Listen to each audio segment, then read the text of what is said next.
Right. It is my pleasure this evening to introduce Herb Silverman, who, amongst other things, was once the candidate without a prayer. He ran for governor of South Carolina as an atheist candidate. And he has done all sorts of other amazing things throughout his life, which are all, well, probably not all, but many of them are cataloged in his new autobiography, Candidate Without a Prayer, which is for sale, by the way, outside. I highly recommend picking it up. In addition to learning about all the really impressive things that Herb Silverman has done to unite and advance the secular movement in the United States, it is also really funny. So definitely recommend checking it out for that reason as well. Just a few things about Herb, in addition to what I've already told you. He is the 2005 Secular Student Alliance Backbone Award winner, so one of the people who came before Annie Laurie to win that award. He's also one of the founders and is now the president of the Secular Coalition for America, which is, of course, the lobbying and advocacy organization based in Washington, D.C., which is lobbying for all of our interests as secular Americans and trying to make America a place where we are more respected as non-theistic Americans. So please join me in welcoming Herb Silverman.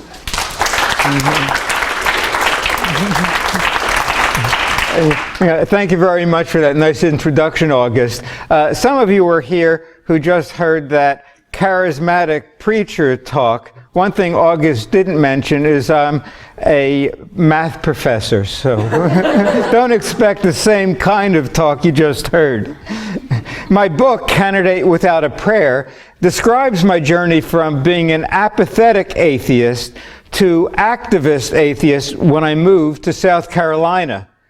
I present arguments in it and give strategies for bringing others into our movement, which I hope can help you to become even more successful as activists than you already are. What I'd like you to get from this talk are ways to cooperate with like-minded atheists and humanists, and also ways to engage with those whose views are totally different from yours.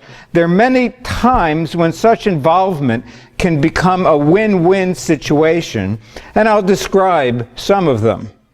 I lived in the Northeast until 1976 when I moved to South Carolina to teach at the College of Charleston. It was my first trip below the Mason-Dixon line and a bit of a culture shock for me, and I think also for South Carolina.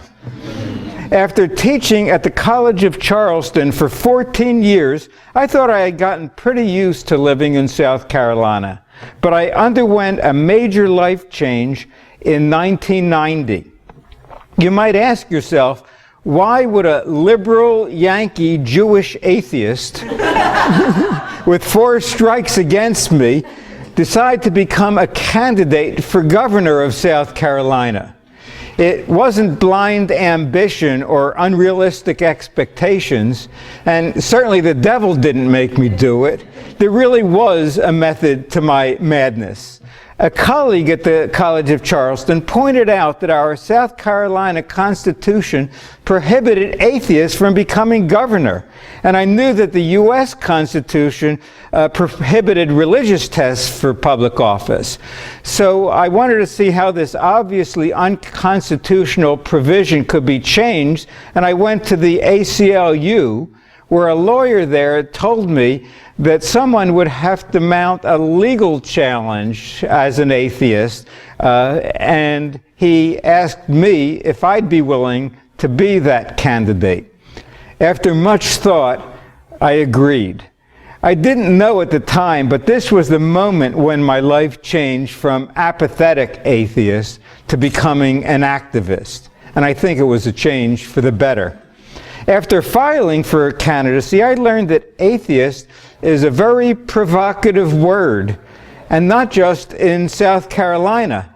The National Associated Press picked up the story, and the following day, I got a call from a very distressed woman in Philadelphia, my mother.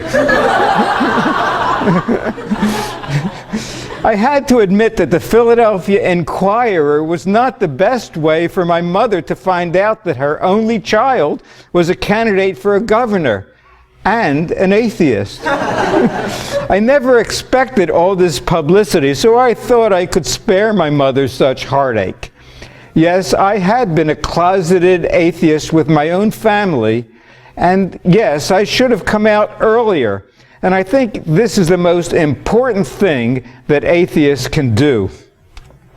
Meanwhile, South Carolina Governor Carroll Campbell said our South Carolina Constitution was fine as it was because this country was founded on godly principles. I was invited onto a number of talk shows, and one early caller said to me, "Since you're an atheist, I suppose you can feel free to go out and rape and murder and do whatever you think you can get away with." My response to him was, "With an attitude like that, I hope you continue to believe in a God." I learned I didn't just want to change the state constitution, I also wanted to change some of the hearts and minds of my fellow South Carolinians.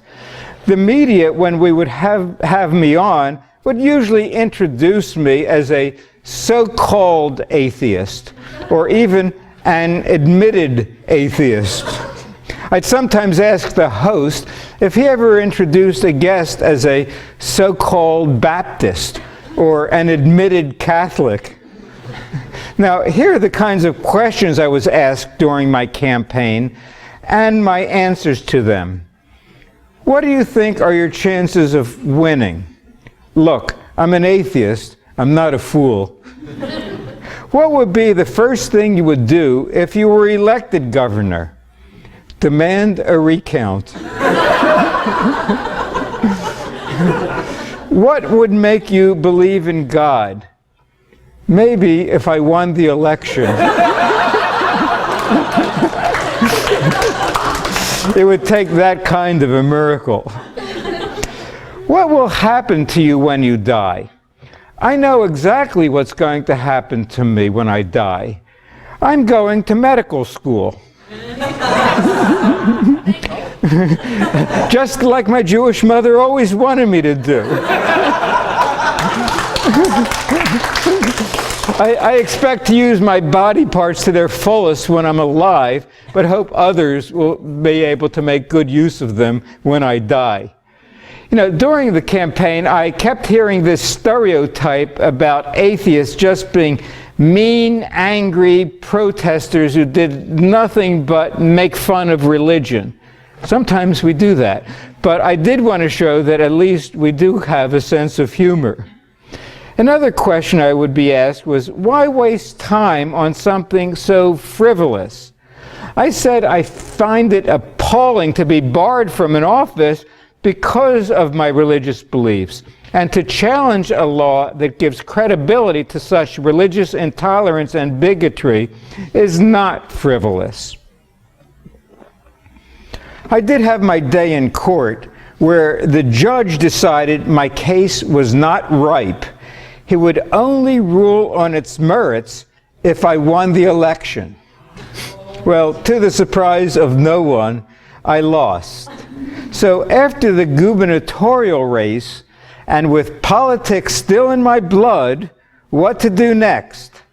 I decided to fulfill my lifelong dream of becoming a notary public, someone who stamps documents. Actually, I learned that our South Carolina Constitution prohibited atheists from holding any public office, and notary public would be the easiest one to challenge. So he sent in the application, and the governor rejected my application for notary public. After checking and doing some research, we found that over the last several years, I was the only one out of over 30,000 applicants that was rejected. And as far as I know, I'm the only person in the history of South Carolina to be rejected as a notary public. After that, I did win my case in several lower courts, But South Carolina kept appealing it until it went to the South Carolina Supreme Court. And finally, in May of 1997, the South Carolina Supreme Court ruled unanimously in my favor, thus nullifying the anti-atheist clause in the South Carolina Constitution, and I was granted.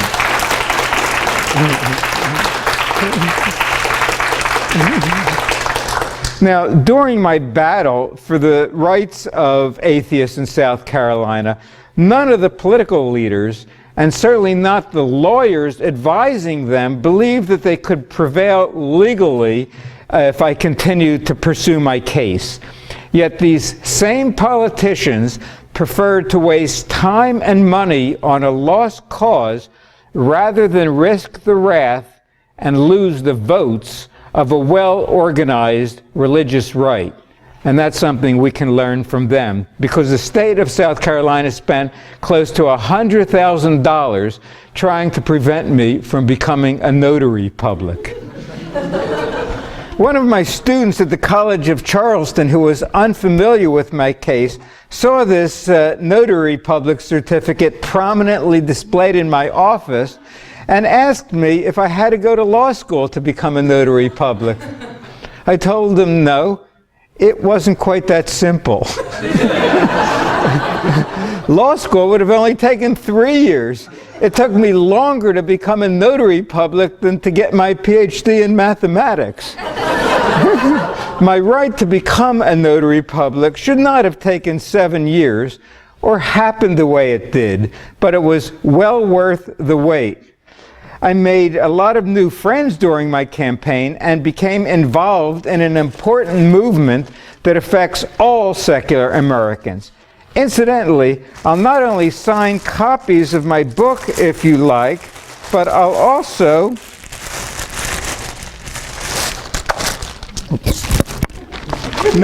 notarize it for you.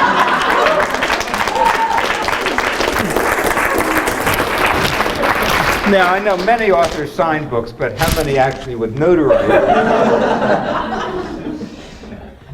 During my campaign, I received a considerable amount of hate mail, as you might expect, but I also heard from a surprising number of people who thought they were the only atheists in South Carolina. So I helped form a local group, the Secular Humanists of the Low Country. I was also founder and faculty advisor to the Atheist Humanist Alliance student group at the College of Charleston. And I know how difficult it is to keep student groups active for many years because of graduations and other commitments. That's why I admire all of you so much for your activism. But I hope one of your goals will be to make yourselves replaceable and to identify good leaders to succeed you when you graduate. Here's our Secular Humanists of the Low Country t-shirt, and here's the back of our shirt with my favorite pun. We actively look for ways to seek equal rights, not special rights. There can be a lot of win-win situations where we either gain equality or get sympathy for being discriminated against. Here's an example from 2003. The South Carolina legislature sponsored In God We Trust license tags. So the Secular Humanists of the Low Country wanted to sponsor In Reason We Trust tags. Had they turned us down, we would have publicized that South Carolina supports God, but not reason. And for the pastafarians in the audience, please, if you don't already have one, get an In Reason We Trust tag. We also joined the South Carolina Progressive Network to better collaborate with like-minded people. Most of the other organizations have religious members, but they are all outsiders of mainstream South Carolina. Some of the members are advocates for African Americans, women, peace, the environment, abolition of the death penalty, and LGBT rights. What we all had in common was that we were hated by the religious right. In 2003, the Progressive Network sponsored a forum for city council candidates running for election. Each organization was allowed to ask one question of the candidates. City council started its meetings with an invocation, usually by a Christian cleric. So our question for candidates was, since you represent all your constituents, not just religious believers, will you consider periodically allowing non-theists to give the invocation? One agreed, was elected, and invited me to give the invocation in March of 2003.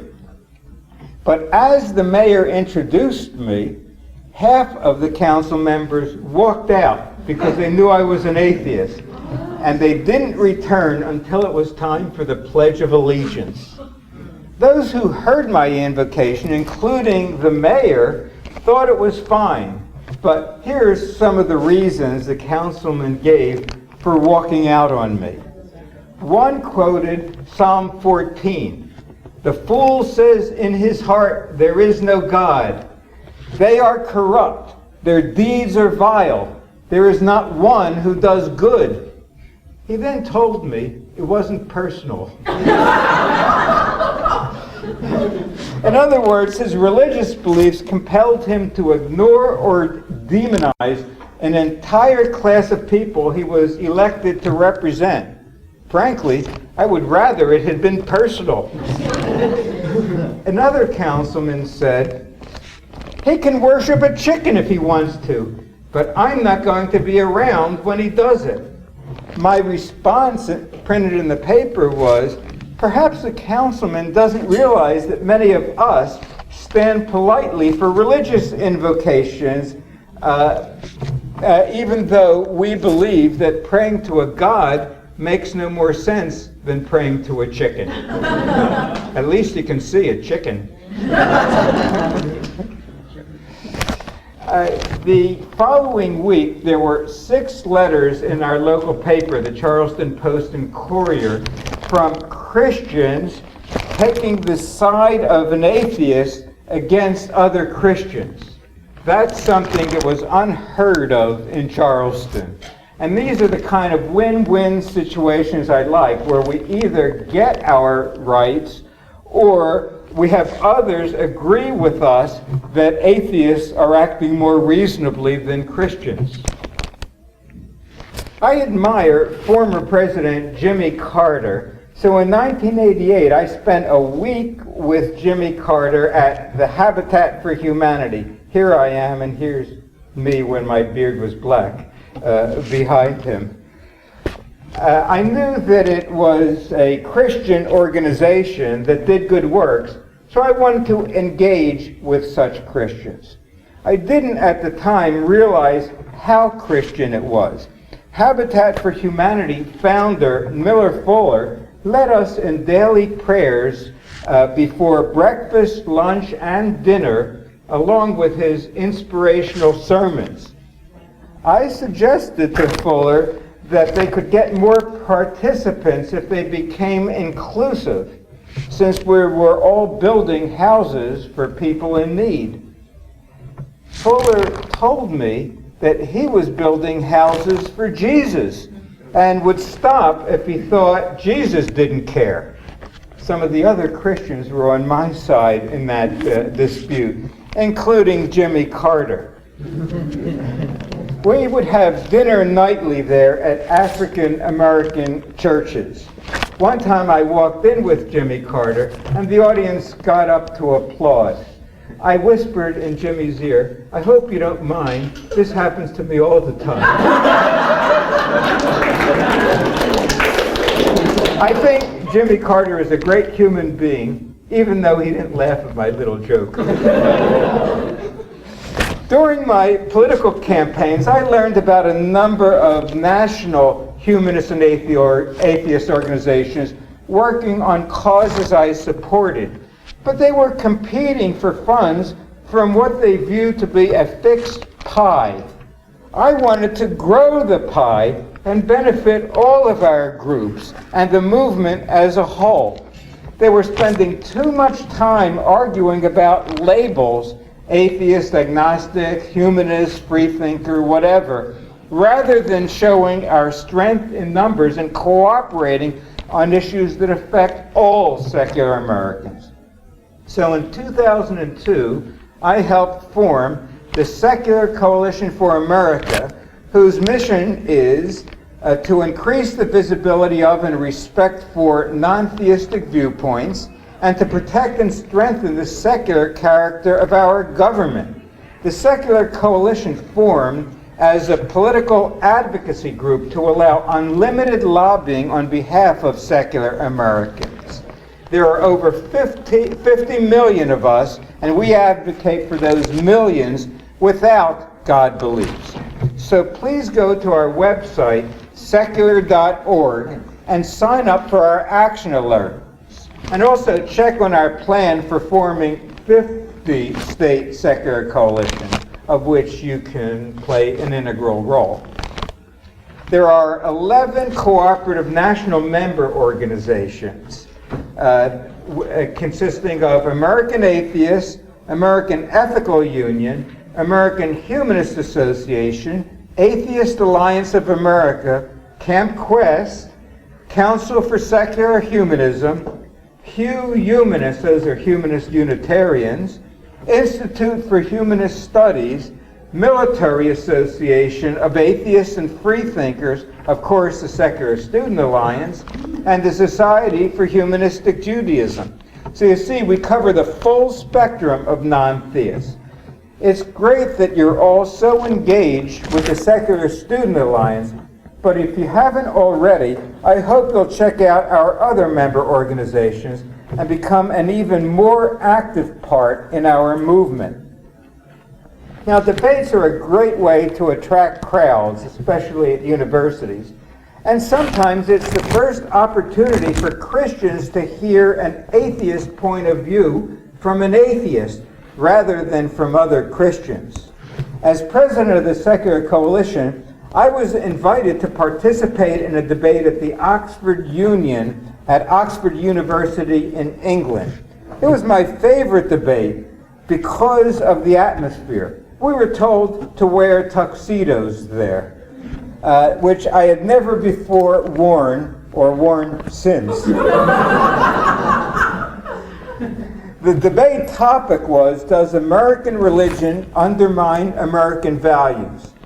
The debate there opened with an Oxford University student from each side. Both students gave impressive presentations, and both students also hoped to become future members of Parliament, including the atheist student. I began my portion by saying, you just heard Richard Lowry, editor of National Review, complain about how difficult it is to be a conservative in New York City. Now I'll talk about what it's like to be an atheist in South Carolina. I then described some of my experiences, to much laughter. But the biggest applause line came at the end when I said, in this melting pot called America, we are one nation under the Constitution, or maybe under Canada, but not one nation under God. Given how the religious right opposes a teaching of evolution or any scientific and social view that conflicts with a literal interpretation of the Bible, we are really becoming one nation undereducated. When the debate ended, the audience of students, professors, and guests voted with their feet according to which door they chose to leave the hall. Our side won. Now, since my career was in mathematics, the doors are locked, by the way, I describe in my book in layman terms how mathematicians think and what turns us on. So I'll close with a math quiz, but don't worry, nobody will fail this one. But the first one who gets the right answer, who has not read my book, will win a prize. It's a Godless Americans math quiz. Assume there are 300 million Americans, and 16% are without any religion. But of these 16%, 19% of them believe in some God. Now, of the 84% who identify with a religion, 11% don't have any God beliefs. Ready? Here's the question. How many godless Americans are there? I see some people writing things down. Okay, ready to take an answer. Not enough. Remember, there are 300 million Americans, and we want to know how many godless Americans there are. Yes? 300 million? Correct. 300 million. But only 66.6 million know they are godless, including the people here. Thank you.